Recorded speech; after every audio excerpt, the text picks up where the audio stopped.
Salut à toutes et à tous et bienvenue sur l'Ultra Endurance Podcast. Alors pour ceux qui me découvrent aujourd'hui, je suis Guillaume Klein, coach et athlète d'Ultra Endurance et j'accompagne à distance des sportifs dans l'accomplissement de leurs différents projets, que ce soit sur le plan de l'entraînement, de la nutrition ou encore de la préparation mentale. Et dans tous ces podcasts, vidéos YouTube, articles de mon site internet que j'ai pu créer, on évoque tous ces sujets-là.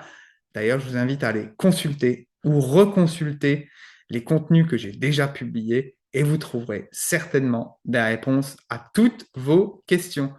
Aujourd'hui, un épisode au format interview où je reçois Bertrand Baron. Bertrand Baron, c'est un enseignant-chercheur qui est basé à La Réunion et on va évoquer ensemble le sujet du pacing, à savoir la gestion de l'allure d'effort sur une épreuve d'endurance ou d'ultra-endurance. Avec son équipe, ils ont développé un modèle qui va bien au-delà du caractère simplement physiologique d'un athlète ou de l'analyse de ses données avec la fréquence cardiaque ou encore la puissance, etc. Mais un modèle qui se dit intégratif et qui va prendre en compte plusieurs paramètres, notamment psycho-émotionnels, mentaux, les paramètres d'expérience, mais aussi de la bonne appréciation, de la perception de l'effort, du plaisir, de la motivation, etc. Donc vraiment un épisode très riche d'informations. Bertrand, il va nous donner des applications concrètes et des outils à implémenter sur le terrain pour progresser dans ce domaine. Donc, si vous voulez optimiser vos performances et mieux gérer votre allure d'effort et votre stratégie d'effort sur un effort d'endurance ou d'ultra-endurance, eh ben, vous êtes au bon endroit. Donc, je vous souhaite une bonne écoute et un bon visionnage de ce podcast qui est vraiment riche d'informations. Avant de vous laisser pour l'écoute ou le visionnage du jour, je voulais simplement revenir sur mon cas personnel. Comme je vous l'avais expliqué dans le précédent podcast avec Nathalie Bayon, d'ailleurs, qui a très bien fonctionné, je vous invite à aller l'écouter ou le visionner. Je vous avais dit que j'avais chuté et que j'avais eu une fracture au niveau de mon coude. C'est en très bonne voie de guérison. J'avais rendez-vous il y a quelques jours, donc à S plus 3, plus que 3 semaines de cette chute avec le chirurgien. Et on a fait une radio de contrôle et vraiment la consolidation est pratiquement actée, on va dire. Donc, encore une fois, je remercie mon hygiène de vie. Le chirurgien était encore une fois vraiment surpris de cette guérison, on va dire, accélérée. Mais je me répète, j'insiste toujours avec les athlètes que j'encadre, mais aussi mon entourage, ma famille, sur le côté hygiène de vie, sur le côté nutrition. C'est un facteur prépondérant si vous voulez être la meilleure version de vous-même. Et dans ces cas-là, avec des protocoles de guérison comme ça, c'est encore plus important de mettre l'accent là-dessus, sur la nutrition, sur la complémentation, sur le sommeil, sur la gestion du stress, etc., etc., parce que vous allez avoir une guérison qui va être accélérée. Voilà. Je vais vous laisser avec l'écoute du jour. N'hésitez pas, comme toujours, à me faire des retours, à me remonter des idées de sujets, à liker, à partager, à vous abonner. Pour vous, c'est gratuit, mais pour moi, ça veut dire vraiment beaucoup. Ça permet de monter en visibilité et de faire connaître la chaîne YouTube, le podcast, de pouvoir faire venir des athlètes, des coachs, mais aussi des intervenants comme Bertrand Baron, toujours plus inspirants les uns que les autres, car c'est la visibilité qui amène ça. Et je vous demanderai simplement, voilà, si vous écoutez, mettez un petit like, partagez, commentez et abonnez-vous tout simplement. Voilà. Je vais vous laisser avec l'écoute du jour. Bon visionnage, bonne écoute et je vous dis à très bientôt pour un nouvel épisode. Salut, nickel. Bah déjà, Bah, merci, hein. Merci de rien, merci, merci à toi. de venir sur le podcast. Comme je t'ai dit, je t'avais découvert via Cyril Forestier sur Courir Mieux. Tu Mhm, étais intervenu. Donc, mhm, je me suis beaucoup retrouvé dans ce que tu disais par mhm. rapport au protocole et ce que tu as étudié avec ton équipe. Donc déjà, est-ce que tu peux te présenter tout simplement parce que tu n'es pas en métropole, mais tu es à La Réunion là. Donc explique-nous un petit peu qui tu es avant qu'on rentre dans le sujet plus amplement. Ouais, bah, Bertrand Baron, donc je suis enseignant-chercheur, professeur des universités au STAPS de La Réunion. Et voilà, et je travaille sur la fatigue, la régulation de l'allure, le pacing, donc depuis un certain nombre d'années, notamment en cyclisme et puis aussi en trail. Ok, ok, ok. Donc, pour resituer un petit peu, c'est vrai que, tu vois, moi je le vois, j'encadre une trentaine d'athlètes, que ce soit sur le trail, l'ultra trail ou maintenant de façon plus émergente sur l'ultra cyclisme aussi. Et c'est vrai qu'à mesure qu'en fait les épreuves s'allongent, moi j'ai des athlètes qui me questionnent en me disant, mais Guillaume, comment je fais pour bien gérer mon pacing, c'est-à-dire mon allure d'effort, ma stratégie d'effort? Alors effectivement, tu vois, c'est standardisé aujourd'hui grâce à la physiologie et aux différents tests sur des épreuves courtes, type 10 km, semi-marathon, si je prends l'exemple en course à pied. Mais c'est vrai qu'à mesure que ça s'allonge, c'est plutôt compliqué de répondre à une question. Et je dirais que moi, ce que je vois dans l'accompagnement et ce que je vois sur ma pratique personnelle aussi, c'est que ça s'acquiert aussi avec beaucoup, beaucoup d'expérience et que c'est multifactoriel en fait. Donc moi, ce que je voudrais que tu nous présentes, c'est brièvement, déjà, c'est quoi le pacing si on devrait le résumer? Bah, le pacing, je dirais que c'est tout simplement dans sa définition la régulation de l'allure. Après, je dis tout simplement dans sa définition, mais dans l'explication, c'est d'une complexité incroyable parce que ça fait intervenir des paramètres physiologiques, ça fait intervenir des paramètres cognitifs parce que c'est en réalité une discussion entre la périphérie, entre la physiologie et puis le cerveau, pour que le cerveau soit en mesure d'appréhender le niveau de stress physiologique qui se passe en périphérie, dans les muscles, les poumons, le cœur, etc. Mais également en fonction de la nature de l'exercice à réaliser. Donc tout ça, c'est une complexité incroyable. Pourquoi on dirait que c'est une compétence, on va dire, majeure et principale dans les sports d'endurance et à mesure, comme je l'ai dit, que l'épreuve, elle s'allonge, quoi, en fait. Parce que, en réalité, plus l'épreuve s'allonge, plus la fatigue va être importante, plus la gestion de la fatigue va devenir importante. Alors, c'est pas que sur un 1 500 mètres, c'est pas de fatigue, mais la fatigue, plus l'effort s'allonge, plus la fatigue, elle est de type central et de moins en moins périphérique.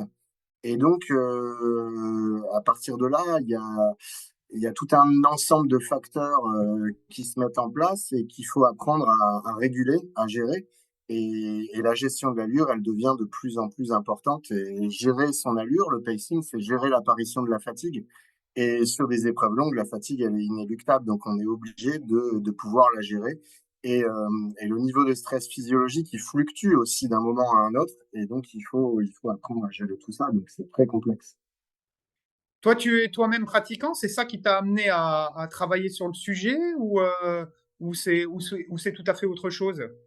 Ouais, tout à fait. Je pense que indirectement, la première fois que je me suis posé cette question, euh, je devais être enfant, en train de faire des crosses au collège et à me dire, mais comment c'est possible de se réguler et de faire en sorte qu'on soit fatigué juste au moment de passer la ligne d'arrivée, ni trop tôt, ni trop tard. Et je pense que depuis mon plus jeune âge, je me pose cette question sans être forcément capable de la verbaliser aussi bien que maintenant. Mais oui, c'est ma pratique qui m'a amené à me poser cette question. Je pratique les sports d'endurance depuis tout jeune.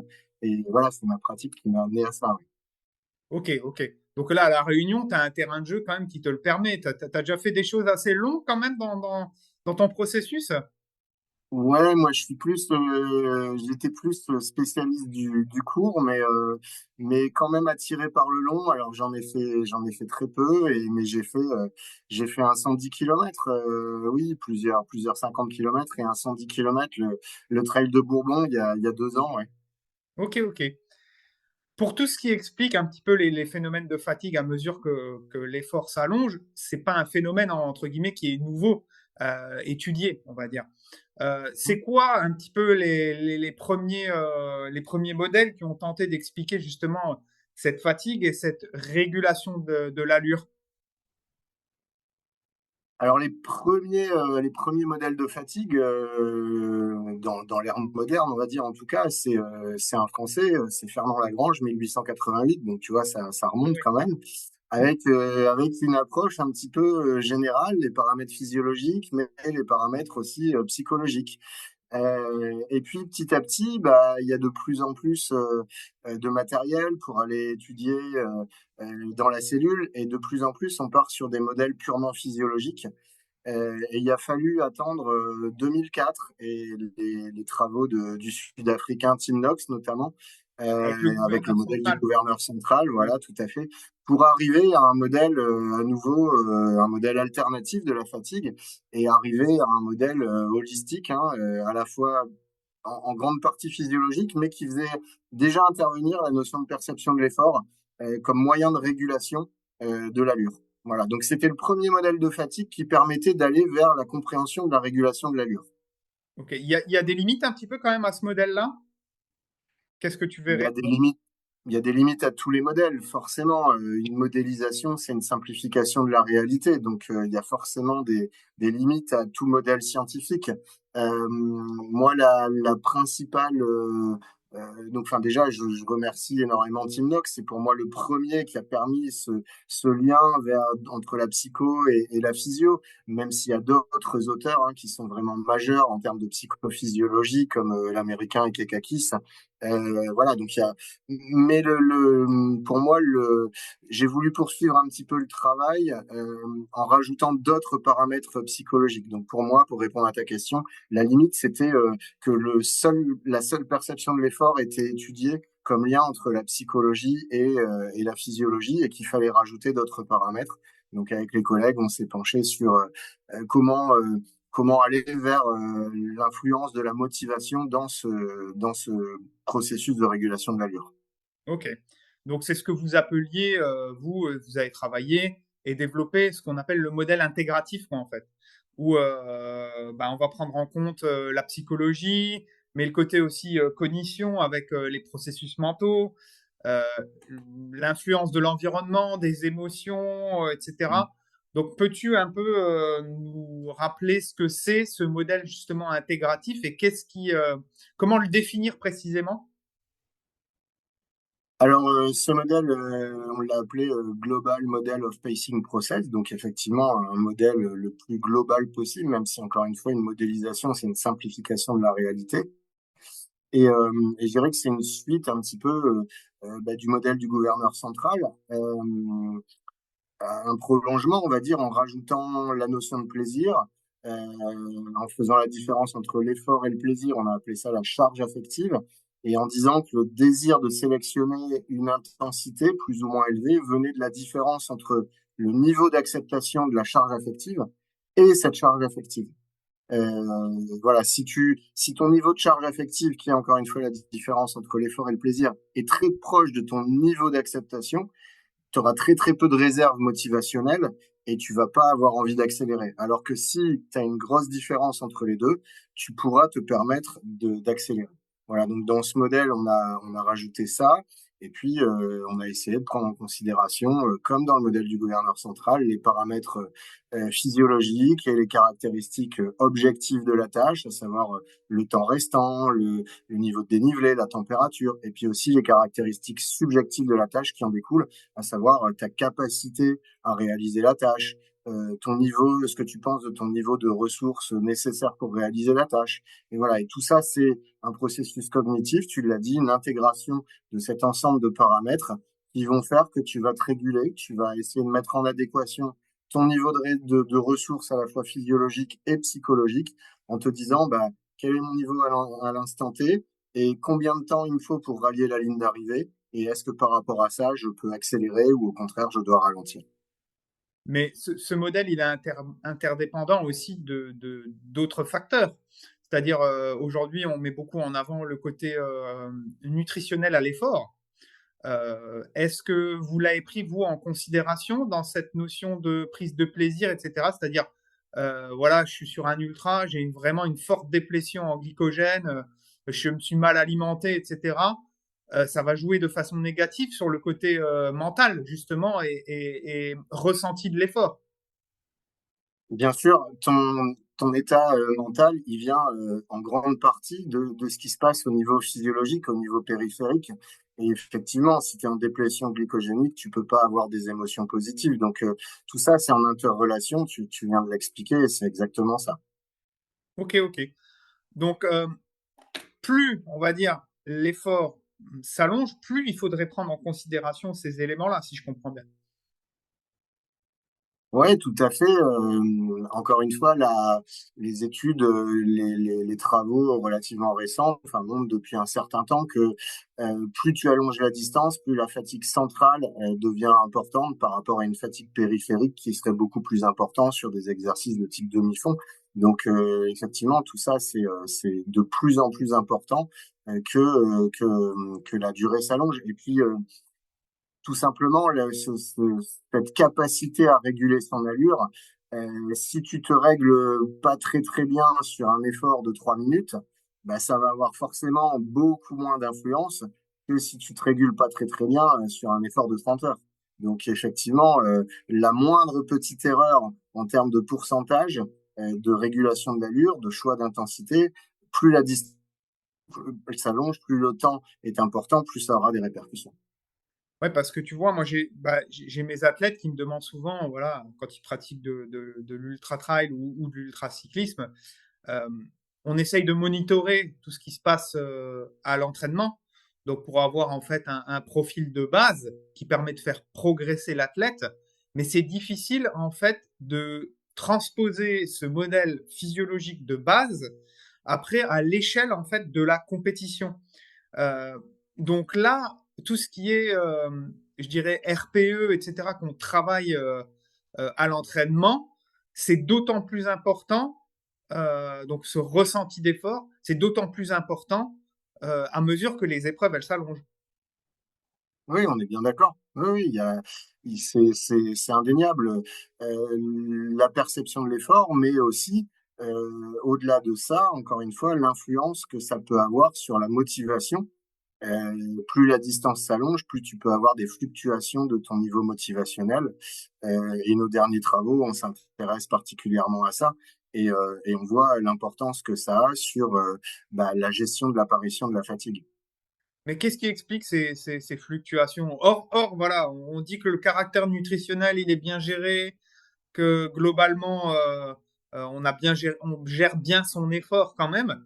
Qu'est-ce qui explique quand même qu'il y ait des hausses et des baisses au niveau du ressenti d'énergie et de motivation pendant la course? Pourquoi ça devient dur à un moment? C'est ça qu'on essaye de comprendre, quoi.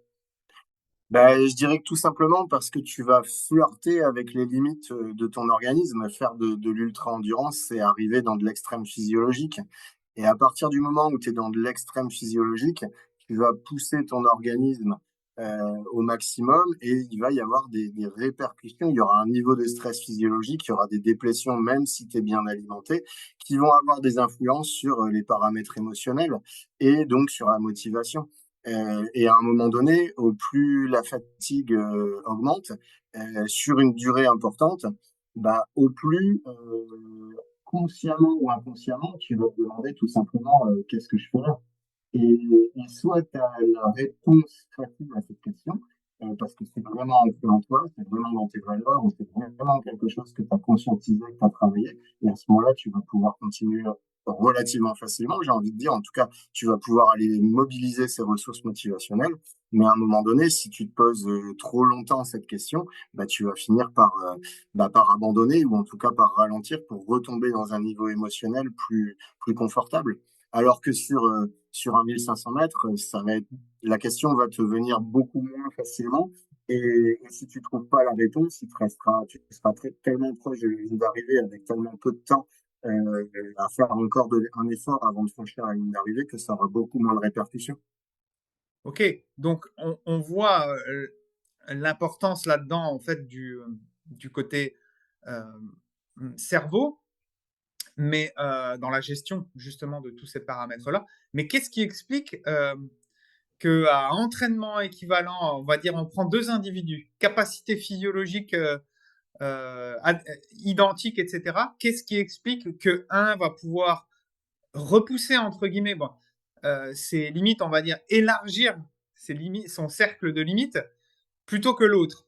Est-ce que c'est aussi dû bon, bien évidemment à l'expérience, mais à son passif en tant qu'homme, tout simplement, à ce que tu disais, la recherche du pourquoi, ce qu'il a vécu, etc. C'est globalisé. Elle est compliquée ta question, hein. Elle Ouais. est très compliquée.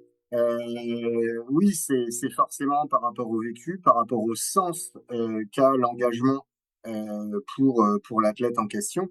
Mais j'aurais pas les réponses à tout. Tu sais très bien que d'un jour à l'autre, un même sportif, pour même pas faire une comparaison entre sportifs, tu vois, mais pour un même sportif, tu sais très bien que des fois, tu prends ton petit déj, tu te sens bien, tu pars à l'entraînement ou en compétition, et puis tu vas comprendre 10 minutes après que tu as les jambes ou tu les as pas. Et tu sais pas trop pourquoi. Donc on se pose encore pas mal de questions par rapport à ça. Donc c'est difficile de répondre très franchement, enfin très précisément à ta question. Encore une fois, ce fonctionnement, il est d'une complexité extrême et celui qui dit avoir tout compris, je pense pas qu'il puisse avoir raison, hein. On se pose encore beaucoup de questions face à cette complexité de communication entre la physiologie, le cerveau, les émotions. Voilà, c'est très complexe. Ce que Guillaume Millet avait proposé avec voilà, la théorie de la chasse d'eau là qu'il expliquait. Mhm, Euh, mhm. donc globalement, il faut le prendre en considération aussi, c'est-à-dire en amont d'une compétition longue, mettre toutes les chances de son côté justement, euh, pour arriver le plus déchargé et frais mentalement, pour éviter ces parasites-là, et justement prendre le départ d'une compétition avec la plus grande réserve mentale possible, quoi. On est bien d'accord, dans un de nos papiers, je pense que c'est 2018, on disait que à chaque entraînement, en fait, tu mémorises le niveau de charge affective dont j'ai parlé tout à l'heure et que cette charge affective, mémorisation de la charge affective, elle va avoir une influence sur la future session, le futur entraînement ou la future compétition. Donc effectivement, si tu as, j'ai envie de dire, chargé la mine trop souvent et de façon trop rapprochée de ta compétition, bah, tu auras emmagasiné des mémorisations négatives et tu auras en quelque sorte verrouillé ton cerveau par rapport à ce qu'il est capable de réaliser et au niveau d'acceptation de la charge affective que tu vas être capable de supporter lors de ta compétition. Donc oui, je te rejoins complètement. Ok, ok. Donc entre guillemets, il y a beaucoup de notions quand même d'expérience et de test à l'entraînement là-dedans. C'est On une est bien prise de d'accord. conscience. On est bien d'accord. L'expérience, elle a une part très importante. C'est un ensemble d'essais-erreurs, en fait. L'expérience, elle te permet ça, de faire différents essais, de différentes intensités, de voir ce que tu es capable de supporter. Et à partir de là, ça va renforcer le fonctionnement du modèle. Et en plus de ça, encore une fois, le sens que prend ton effort, est-ce que ça a vraiment du sens? De pousser à bout tes réserves mentales. Si la réponse est non, bah, tu vas très rapidement mettre le clignotant et te garer au bord de la route. Et si la réponse est oui, tu vas être capable d'aller loin, très loin dans tes réserves. Mais moi, ce que je peux observer aussi, c'est est-ce que c'est pas, enfin, ce côté expérience, est-ce que c'est pas à double tranchant aussi? C'est-à-dire que moi, j'ai certains athlètes, quand ils ont pas vécu la situation, ils ont tendance à aller sur l'épreuve un petit peu plus déchargés, entre guillemets, et alors que quand ils ont vécu une expérience sur un ultra et qui s'est pas tout à fait bien passé, ils ont tendance après à se mettre beaucoup plus de barrières. Donc ça, comment tu l'expliques ça? Ouais, tu sais, ouais, c'est une comparaison qui me vient en tête là spontanément et qui est. Mais oui, si tu vas chez le dentiste et que tu as X expériences douloureuses, tu n'auras pas envie d'y retourner. Alors que si ça s'est bien passé ou que tu n'es jamais allé et que tu n'as jamais vécu d'expériences douloureuses, il n'y aura pas de problème pour y aller, tu vois. Donc c'est un petit peu ça. Si tu as eu trop d'expériences négatives, c'est un peu comme je te parlais de mémorisation de la charge affective. Si tu as eu des mémorisations qui sont négatives, bah, ça va pas être bon pour la suite. Alors que si tu as eu des mémorisations qui sont positives, tu auras tout à fait, tu vas y aller la fleur au fusil, quoi. Ok, ok. Et imaginons, on a un athlète, il est sur son ultra, il subit complètement l'effort à un moment donné. Euh, Qu'est-ce qui se passe dans sa tête? Et surtout, vous, comment vous avez pu identifier ça et le mesurer, quoi, en fait? on n'a pas véritablement mesuré ça. Il faudrait expérimentalement mettre en place des conditions pour que l'athlète subisse l'effort, comme tu dis, pour voir ce qui se passe. Donc scientifiquement, on n'a pas pu mesurer ça. Euh, on peut le voir en tant qu'entraîneur à l'entraînement, on peut essayer de voir ce qui se passe, mais c'est sur des cas isolés.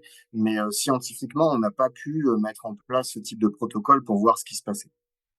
Et donc, quand un athlète il perd la maîtrise totale de son, enfin, quand il subit l'effort, automatiquement, il va perdre la maîtrise un petit peu de son pacing, idée noire, Hein. etc. Euh, c'est quoi un petit peu les solutions à ce moment-là? Donc là, on se raccrocherait alors à des techniques de préparation mentale, alors du coup, ou il y aurait d'autres On choses? peut, il y a deux solutions, hein. Enfin plusieurs solutions. La solution de la préparation mentale, comme tu dis, à savoir l'athlète se sera préparé mentalement antérieurement à un moment donné, subir cet effort et se dire si je subis cet effort, qu'est-ce que je vais mettre en place comme stratégie, à quoi je vais me rapprocher. Donc ça, c'est le travail du préparateur mental.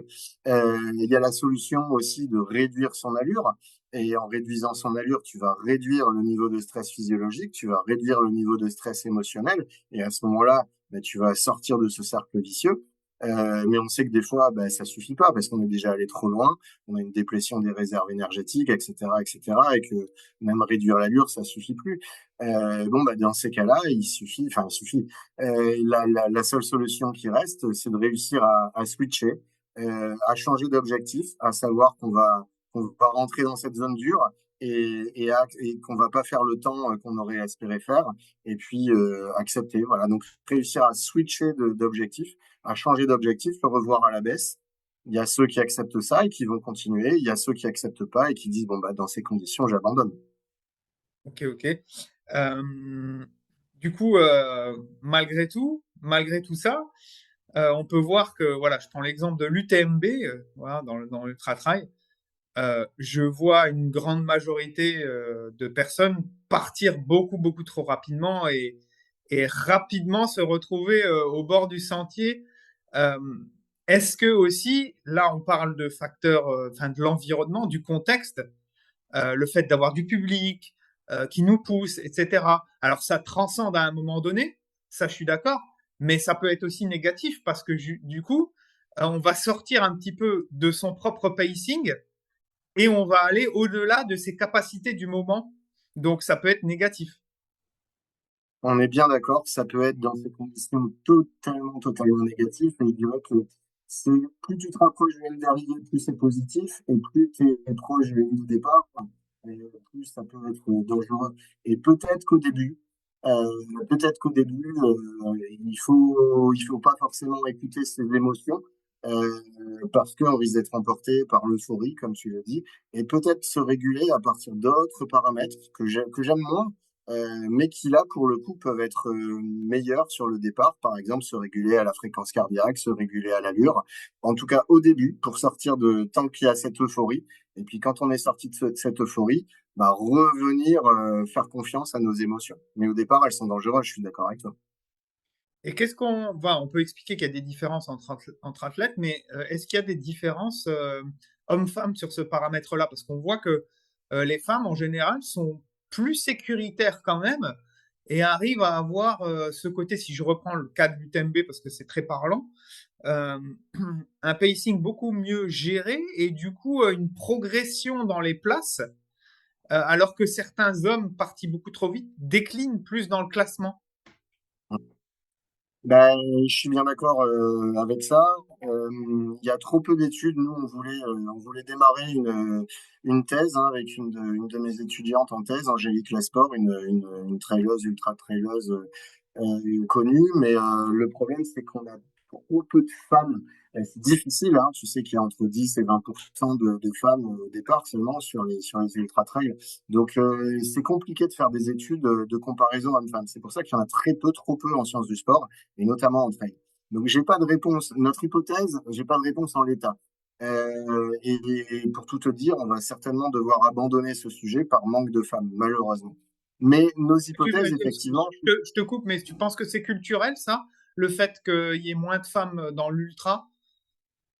Oui, je pense que c'est effectivement culturel et puis que ça s'y met petit à petit, mais ça fait encore peur le long à pas mal de femmes, ça se comprend.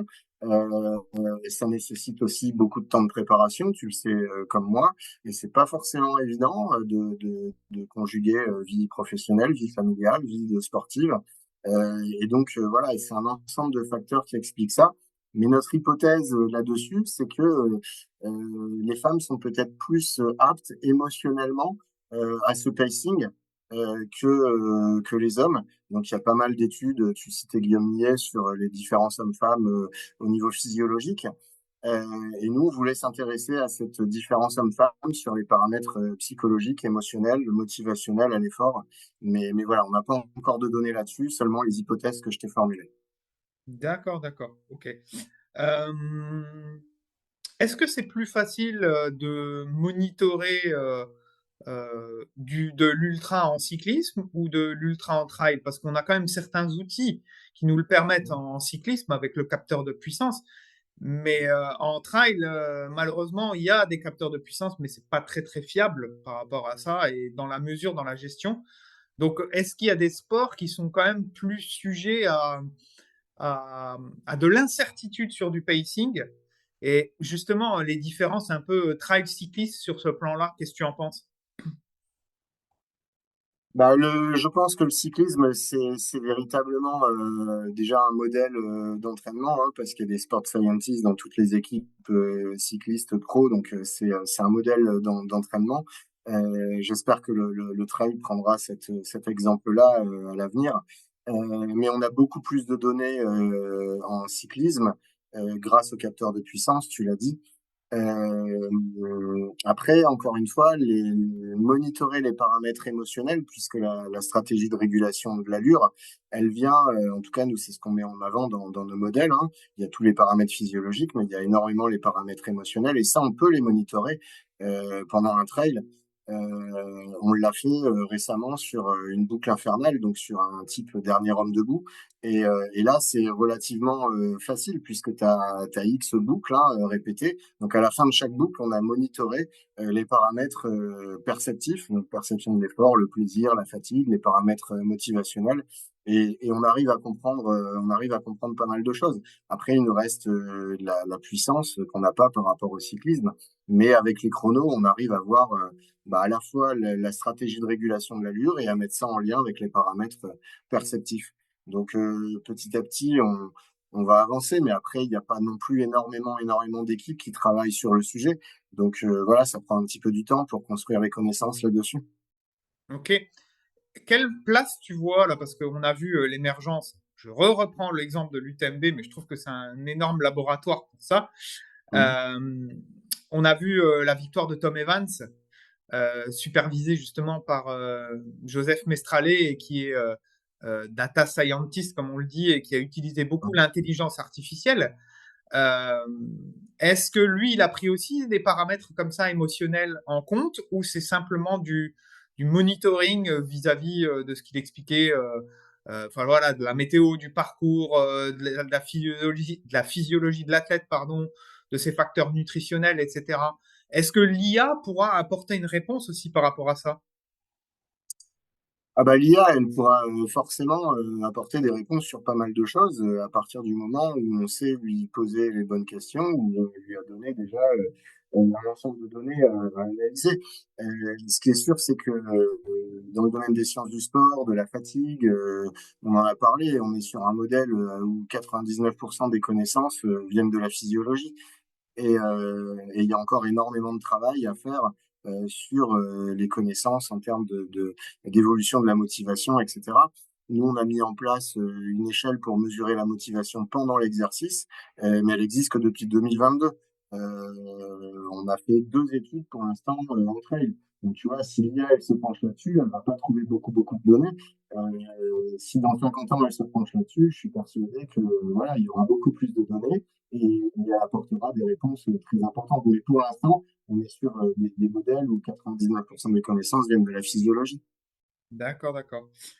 Moi, j'ai les athlètes qui me posent souvent la question, Guillaume, je leur fais leur planification d'entraînement et on parle justement de l'échelle aussi de la compétition et je leur parle de cette échelle des RPE, de perception de l'effort. Mais pour certains, c'est un peu plus compliqué que d'autres à assimiler et à comprendre. Euh, Comment on peut entraîner ce caractère-là de perception de l'effort? C'est principalement l'expérience ou il y a des techniques particulières pour justement appréhender au mieux ce paramètre? Ah, j'ai envie de te dire que peut-être le premier paramètre, ceux pour qui ça fonctionne pas trop, c'est peut-être ceux qui n'y croient pas trop, qui font peut-être pas confiance à ce paramètre qui subjectif, et dans leur tête, subjectif, ça veut dire pas fiable. Or, cette échelle, elle a été mise en place, notamment avec tous les travaux de Borg, hein, où il a fait en sorte que les réponses perceptives soient en lien fort, en corrélation forte avec des paramètres physiologiques objectifs. Donc, cette échelle, elle est fiable. Mais à partir du moment où l'athlète n'y croit pas trop, il va avoir du mal de l'utiliser parce que ça n'a pas de sens pour lui, encore une fois. Mais une fois qu'on a fait ce travail, qu'on lui a expliqué à quel point c'était utile, et que c'était utilisé par les tout meilleurs sportifs en cyclisme, en trail, etc. Peut-être qu'il va plus y croire. Et à ce moment-là, on peut commencer le travail en faisant des variations d'allure, des variations d'intensité, et en lui demandant de se poser la question de quel est son niveau d'effort pour une intensité faible, pour une intensité moyenne, pour une intensité élevée, en lui montrant les différences, en mettant ça en lien avec son niveau de fréquence cardiaque, par exemple. Et petit à petit, il va améliorer ce que scientifiquement on appelle la conscience interoceptive, à savoir le dialogue, la discussion entre sa périphérie, ses muscles notamment, et puis son cerveau. Et puis il va améliorer cette discussion et petit à petit, ça va fonctionner à merveille. Ok, ok. Et pour comment on peut euh, enfin l'utiliser, je parle vraiment en le conseillant à l'athlète à l'entraînement, c'est-à-dire des séances un petit peu dédiées pour ça. Qu'est-ce que tu conseillerais et pour toi aussi, autre question qui me revient là, c'est est-ce que c'est pour toi le paramètre le plus important, que ce soit à l'entraînement ou en compétition, hors outils de mesure de fréquence cardiaque, de puissance, etc. Est-ce que pour toi, la primauté, elle doit être mise sur cette perception de l'effort, sur cette échelle de Borg, et comment on peut faire vraiment des séances dédiées pour ça? Bah, les séances dédiées pour ça, c'est l'entraînement perceptif, où au lieu de lui imposer une intensité, on va lui imposer un niveau de perception de l'effort. Et pour améliorer, encore une fois, ce qu'on disait à l'instant, la conscience interoceptive, lui montrer que s'il est passé sur une échelle de 0 à 10, par exemple, vu qu'il y a l'échelle de 0 à 10, il y a l'échelle Ouais. 6 à 20, si je prends l'exemple de 0 à 10, qui est peut-être plus simple à comprendre, hein, Moi, notamment quand, j'utilise celle-là, je trouve qu'elle est plus simple. voilà. Oui, c'est souvent plus simple d'expliquer à un athlète que pas du tout ça correspond à 0 plutôt que pas du tout correspond à 6. Voilà. Donc, même si on n'est pas obligé de passer par les chiffres, mais voilà, c'est effectivement plus simple. Bah, lui montrer que s'il était à une certaine vitesse ou à un certain niveau de fréquence cardiaque à perception de l'effort de 3, on lui a demandé maintenant d'être à 5. Euh, on lui cache ses données de chronomètre ou de vitesse, on lui cache les données de fréquence cardiaque et on lui montre après coup, on lui montre a posteriori en disant que bah voilà, là tu vois, tu étais censé être à 5, mais t'es pas un niveau de perception, t'es pas un niveau de fréquence cardiaque plus élevé, tes chronos se sont pas améliorés, donc c'est qu'il y a un problème. Voilà, par exemple, on peut travailler comme ça pour petit à petit, encore une fois, améliorer la conscience interoceptive. Mais ça fonctionne très bien, hein. Il y a très peu d'athlètes, ou sauf si toi tu me dis que tu as des problèmes avec des athlètes, mais a priori, il y a très très peu d'athlètes où dès qu'ils ont un minimum l'habitude d'utiliser cette notion de perception de l'effort, cet outil, a priori, tout le monde s'en sort très bien, hein. Non, je vois principalement en fait des disparités, tu vois. J'en ai certains, ça les interroge et je pense que c'est dû à l'inconscient global, à se dire que on veut tout monitorer et que là c'est trop subjectif entre guillemets et qu'on n'a pas de données correspondantes. Et souvent on me dit ouais, mais comment je fais pour quantifier un petit peu aussi mon échelle de progression? Si j'ai pas de données claires et objectives et que je suis pas cadré dans une zone de fréquence cardiaque, dans une zone de puissance, l'athlète des fois il a l'impression de travailler à l'aveugle sur ce côté-là. Mhm. Mais une fois avec l'expérience, encore une fois, eh ben, on se rend compte que en corrélant les données de FC ou les données de puissance ou de vitesse ou autre, eh ben, on arrive à une échelle de perception qui est adéquate aussi.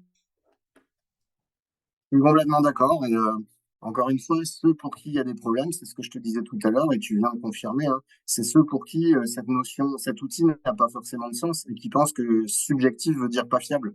Et en leur montrant que quand ils se mettent à un niveau d'effort plus important, ils sont à une vitesse plus importante, ils sont à un niveau de fréquence cardiaque plus important et l'échelle a été construite pour ça, et ben ils vont adhérer petit à petit au projet. Après, je ne pense pas que faire que de l'entraînement perceptif soit forcément bon.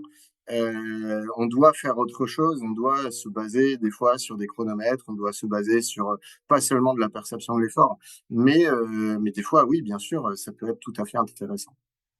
Ouais, moi, des fois, je leur dis, bah, vous faites une séance, vous cachez le chronomètre, vous regardez pas les puissances, etc. Et ça Mhm. apprend. Alors pour certains, c'est compliqué quand même. Moi le premier, hein, moi le premier, moi qui aime bien avoir des données, etc. Me dire, je fais juste une séance comme ça où je regarde pas, mais voilà, on se rend compte qu'en fait, au final, quand on est à l'échelle de la compétition, à un moment donné, on oublie tout, quoi. On oublie le chrono, on oublie les données de puissance, etc. Et puis on se fixe principalement sur nos sensations, etc. Et ça fonctionne très bien, quoi. C'est exactement ça, et n'oublions pas que, alors on est dans une époque un petit peu high-tech, et donc on va faire beaucoup plus confiance à un affichage digital d'un chrono, d'un cardiofréquence-mètre, d'un capteur de puissance, qu'au plus gros processeur, microprocesseur qui existe, à savoir notre cerveau. Mais c'est pas, ça fait pas très high-tech.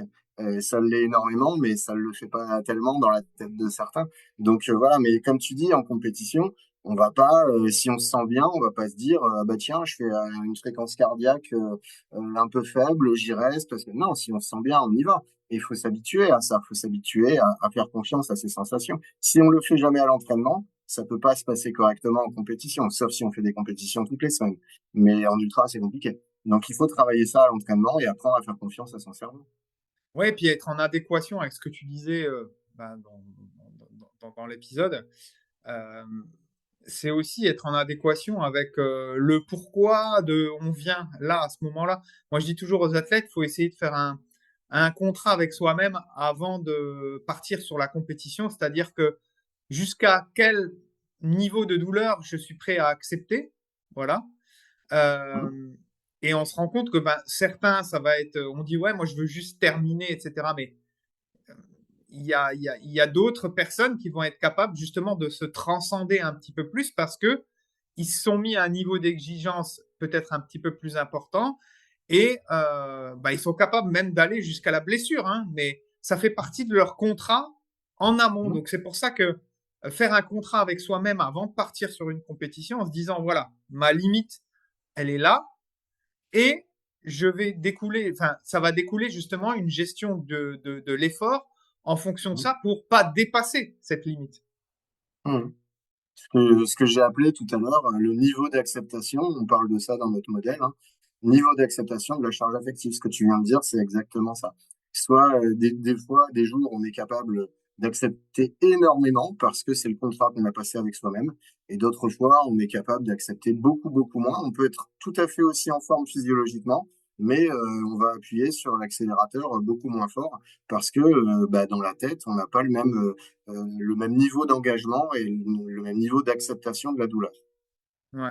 Et puis c'est pour ça, on en revient à être bien déchargé mentalement avant une Hein. compétition. Moi, je conseille toujours, quand c'est un objectif en soi, par exemple, d'avoir bah, assez de temps avant pour se décharger mentalement. Ne pas avoir à gérer au moment où on choisit une compétition, dans le choix aussi des compétitions. Ben, si on sait qu'on a un déménagement, une grosse charge professionnelle, etc., c'est peut-être pas le moment d'aller sur cet objectif-là. Et comme tu le disais, on peut être très fort physiologiquement toute l'année et dégrader en fait et arriver en mode dégradé avant la compétition parce qu'on a une charge mentale qui est trop importante et pas assez de Hein. réserve mentale pour allouer sur cette compétition. Donc ça aussi, c'est important. Bien sûr que c'est très important. Tu sais, encore une fois, une énorme partie des connaissances viennent de la physiologie. En physiologie, on sait très bien que ce dont tu parles, c'est la période d'affûtage.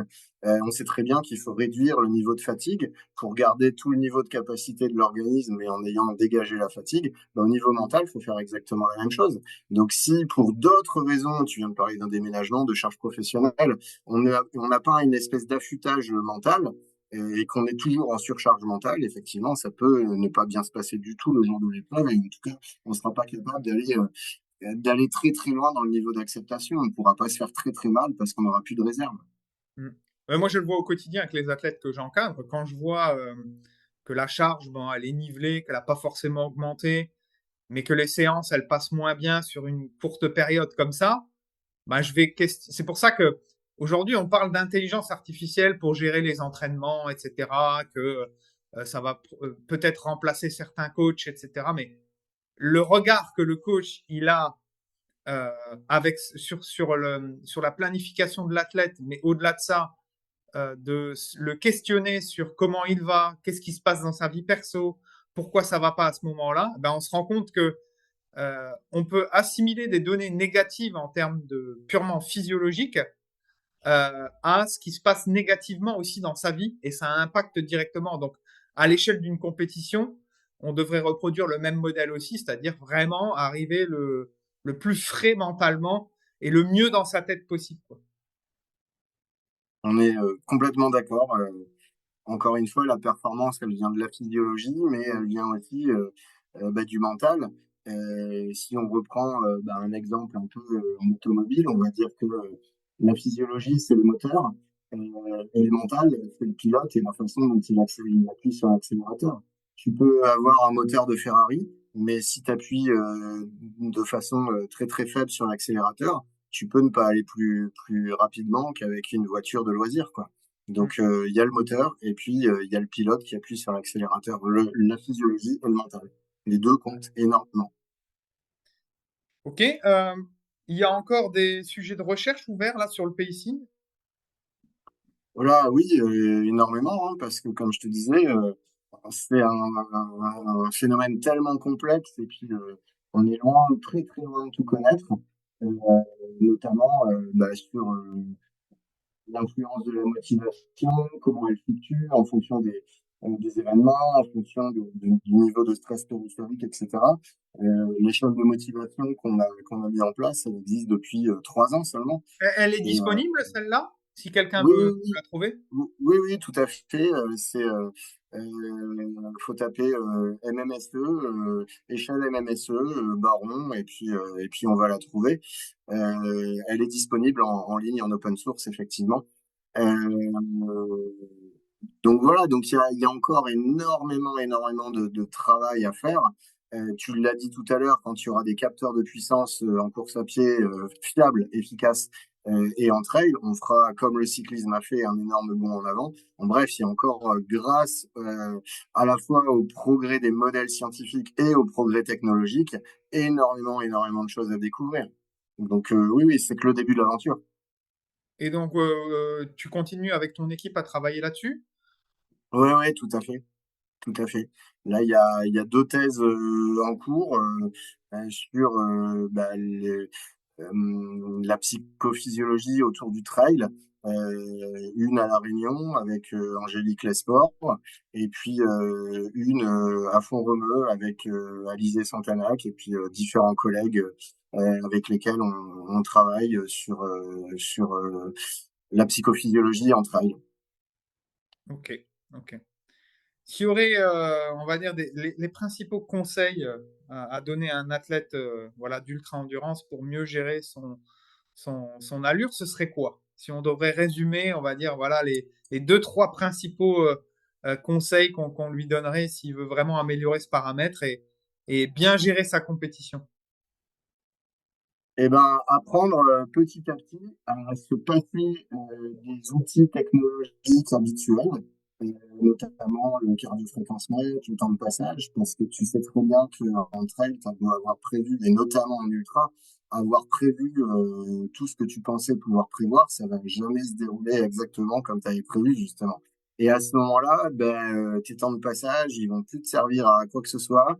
Tes zones de fréquence cardiaque, à pas grand-chose. Et la seule chose qui pourra te sauver, c'est ton cerveau et la capacité à te réguler par rapport à tes émotions.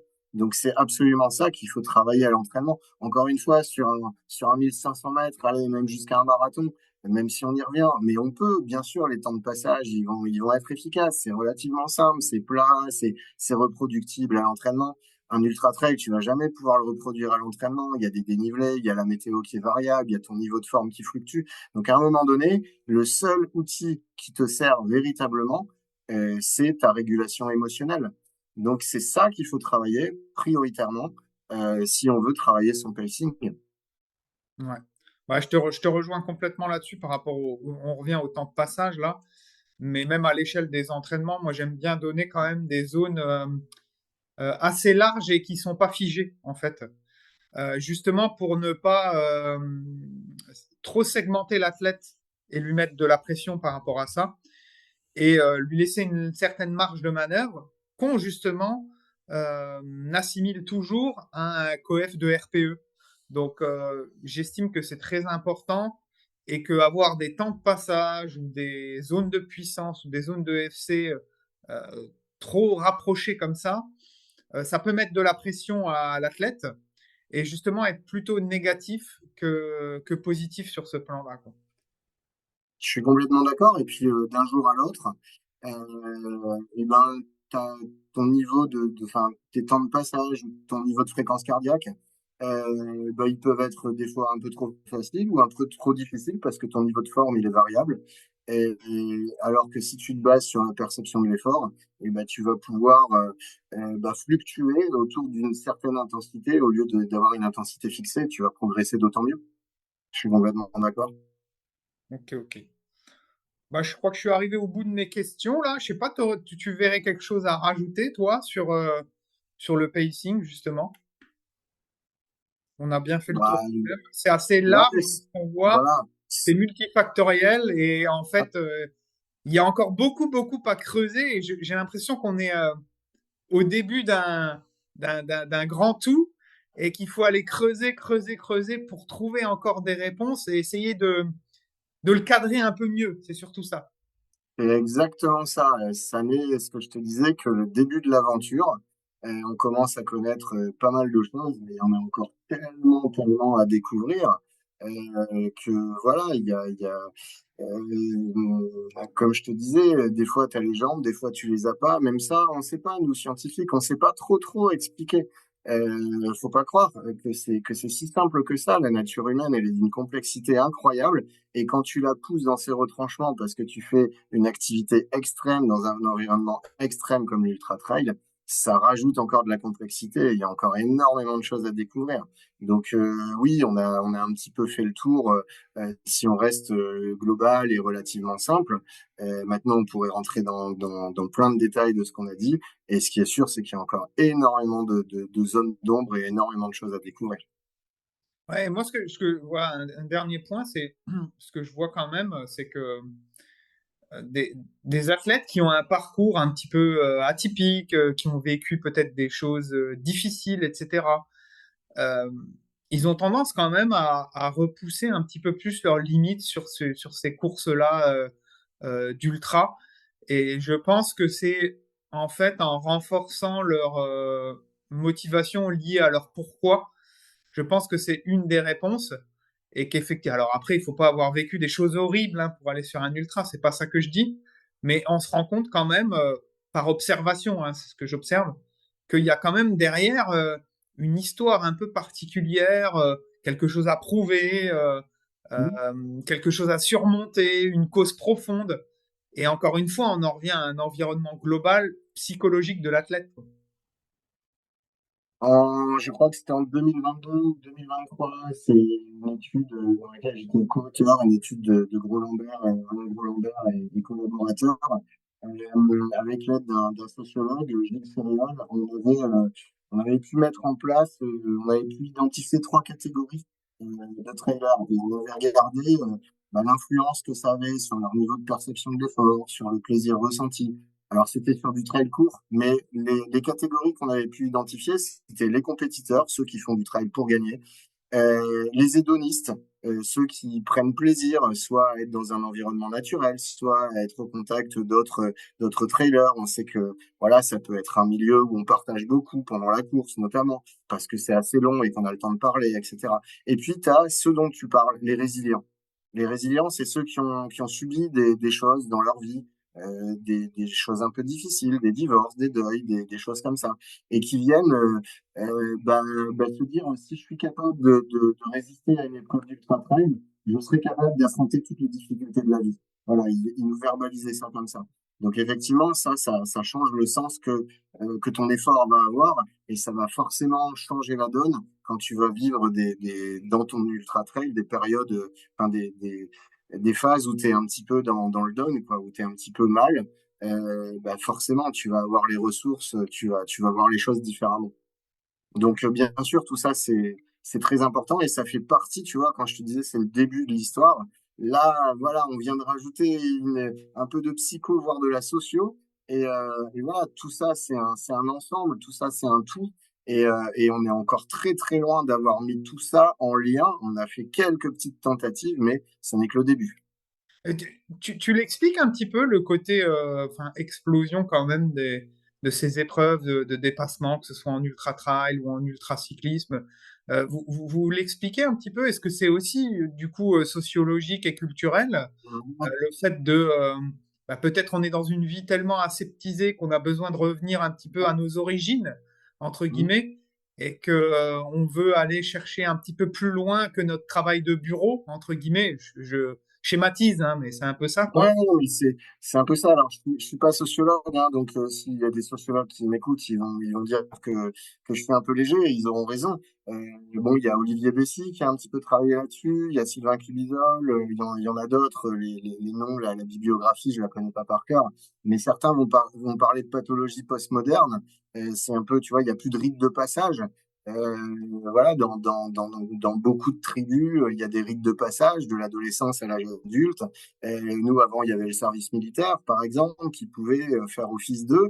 Et là, voilà, on a une vie, comme tu disais, aseptisée, et on peut expliquer ça, cette recherche de l'extrême, avec ça. D'autres vont expliquer que quand on est dans la montagne, on est coupé de nos téléphones portables, même si c'est ambivalent, parce qu'on aime rester connecté, etc. Mais voilà, se recentrer sur l'essentiel, se recentrer sur la nature, se recentrer sur le lien avec soi-même, et puis effectivement sortir de cette vie peut-être aseptisée en se prouvant des choses à soi-même.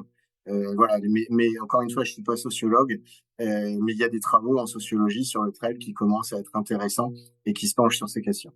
Ok. Bon, bah merci Bertrand, je vais pas prendre plus longtemps de ton temps. Si tu aurais juste une ressource, un article ou un livre à conseiller, qu'est-ce que tu dirais à nos auditeurs? C'est compliqué parce qu'encore une fois, il y a trop peu d'études publiées sur la question pour qu'il y ait un livre véritablement sur ça. Euh, donc, On peut retrouver toutes vos études sur, enfin, sur PubMed, des choses comme ça? ouais, ouais, ouais, tout à fait, sur PubMed, sur ResearchGate, voilà, on retrouve tout ça. Donc pour l'instant, il faut compiler un petit peu tout ça et puis écouter des podcasts qui sont bien faits comme le tien et celui de ton collègue que tu citais tout à l'heure. Et ça permet, je pense, on va trouver très très honnêtement, hein, je dis pas ça pour faire plaisir, et on va trouver à l'heure actuelle en tout cas pas mal de données sur ce genre de podcast où vous êtes à l'affût des modèles scientifiques plutôt que dans un livre où il n'y a pas encore assez de données véritablement sur le pacing. Ou alors si, on va trouver des livres qui sont très bien écrits sur le trail, mais qui vont aborder un tas de questions, mais pas forcément sur le pacing. Et sur le pacing, donc non, j'aurais pas forcément de références à donner, si ce n'est des articles scientifiques et qui vont peut-être être un petit peu indigestes. Voilà. Il faut que tu écrives un livre, Bertrand. Oui, peut-être, pourquoi pas, ça viendra. C'est quoi tes futurs projets d'ailleurs? Là, tu es en train de travailler sur quoi? Sur autre sujet que ça? Ah tu sais, un sujet comme ça, Alors déjà, quand tu es enseignant-chercheur, tu as tes activités d'enseignement, tu as tes activités de recherche, puis tu as des activités administratives. Actuellement, je suis directeur du stade de La Réunion, donc ça me prend pas mal de temps sur mon temps de recherche. Et donc, tu vas consacrer ton temps de recherche uniquement à ce sujet. Donc voilà, on est trop peu nombreux, avec trop peu de moyens à travailler sur ça. On rêverait d'avoir une équipe de X chercheurs là-dessus. C'est pas forcément le cas. Donc, tout ton temps est monopolisé sur ça. Donc, voilà, actuellement, il y a deux thèses dont je t'ai parlé autour du trail, mais ça tourne toujours plus ou moins autour de ça. Donc voilà. Ok, ok. On peut te retrouver sur des réseaux ou pas du tout? Tu es un petit peu loin de tout ce qui est Instagram, Facebook, etc. Euh, je suis sur LinkedIn, Instagram et Facebook, non, pas trop. Mais voilà, après ResearchGate pour ce qui est activité scientifique. Et puis voilà. Ok, ok. Bon, bah écoute, Bertrand, je pense qu'on a fait le tour. Je te remercie pour ton temps parce qu'il n'est pas la même horaire. Là, chez moi, il est 17h11. Chez toi, il est 3 heures de plus, quoi, c'est ça. Voilà, c'est ça, 20h11. Voilà, bah écoute, merci beaucoup à toi pour l'invitation. C'est toujours un grand plaisir d'échanger sur ces thématiques. Euh, voilà, donc merci à toi aussi de comprendre l'intérêt de ces thématiques. Ça, c'est important de voir que de plus en plus d'entraîneurs s'intéressent à tout ça. Ça montre qu'on sort du tout physiologique. Et donc, ça fait plaisir. À force d'en parler, les entraîneurs Ouais. commencent à nous écouter. Donc ça fait plaisir. Et puis voilà. Donc un grand merci. Et puis voilà. Eh ben, à très bientôt, Bertrand. Et puis, Bientôt, je te bonne souhaite soirée. une bonne soirée et profite bien de. J'imagine qu'à La Réunion, il doit faire très beau. Oui, il commence à faire chaud. C'est le début de l'été, effectivement. Bon, bah allez, bonne soirée. Merci bien. Bonne soirée. Au Et revoir, Guillaume. salut.